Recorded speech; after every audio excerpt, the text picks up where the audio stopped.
हम दुखियारों से क्या भूल हुई है। इंद्रदेव हमसे नाराज हो गए हैं, जल की बरसात ही नहीं हो रही है। अजमाल जी ने कहा चिंता न करो, भगवान हमारी पुकार जरूर सुनेंगे। पूर्ववासियों ने कहा अन्नदाता का वर्षा जब कृषि सुखाने, जब हम लोग मर जाएंगे तब जाकर के बरसात होगी। हे नाथ, हाथ पर हाथ रख करके बैठना ये तो एक कर्मवीर व्यक्ति को शोभा नहीं देता है। हे महाराज, हम तो दुखियारे दीन गरीब हैं, भला हम क्या कर सकते हैं। महाराज आप सर्व सामर्थ्यवान हैं, आपको जरूर कुछ न कुछ हमारे लिए करना चाहिए।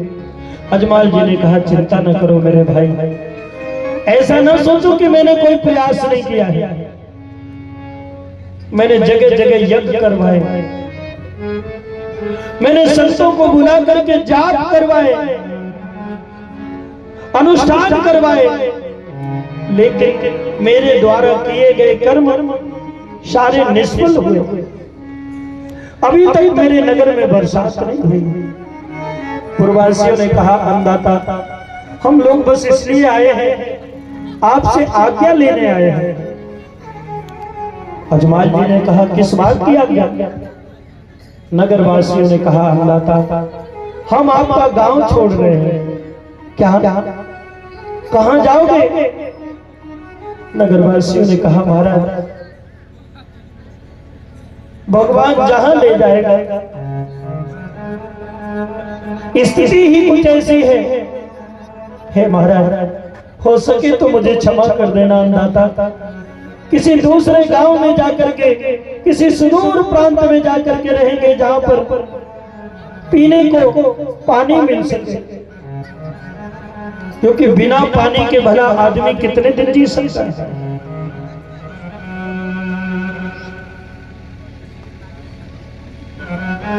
हे अन्नदाता,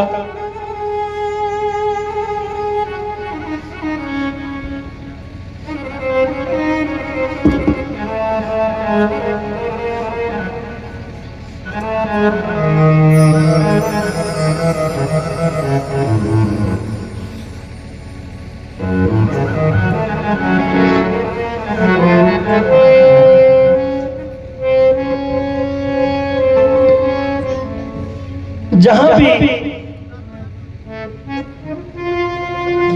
रहने को आशियाना मिल जाएगा, पीने को जल मिलेगा, वहीं जाकर के हम निवास करेंगे। अजमाल जी ने कहा मेरे भाई, तुम सब अगर नगर को छोड़ करके चले जाओगे तो इस पोखरण की क्या महिमा रहेगी। ये हरा भरा गांव उजड़ जाएगा। मेरे भाई ऐसा ना करो। नगर वासियों ने कहा अन्नदाता, जब अपने ही सामने अपना परिवार संकट में होता है तो मनुष्य टूट जाता है। हम क्या करें, हमारा परिवार दुखी है, धीरे धीरे घरों के अनाज कम होते जा रहे हैं। अजमाल जी ने कहा तुम चिंता न करो, मैं तुम्हें अपने भंडार गृह से अनाज दूंगा। पूर्ववासियों ने कहा महाराज कब तक दोगे। अगर इसी तरह से हालात बने रहे तो आज नहीं कल तो मुझे यहां से रवाना होना ही पड़ेगा। अजमाल जी ने कहा दुखी मत हो मेरे भाई, एक उपाय अभी मेरे पास और है, मैं वो उपाय करके देखूंगा, शायद भगवान मेरी प्रार्थना सुन ले। क्या करोगे महाराज। हमारे पोखरण में दक्षिण दिशा में एक माता काली का बड़ा प्राचीन मंदिर है, और उस मंदिर में जाने वाला कभी खाली हाथ नहीं आता है। चलो हम सब मिलकर के मैया भगवती के धाम को चलेंगे, मैया के मंदिर को चलेंगे। चलो सब सबने कहा महाराज चलो चल करके भैया भगवती से प्रार्थना करो।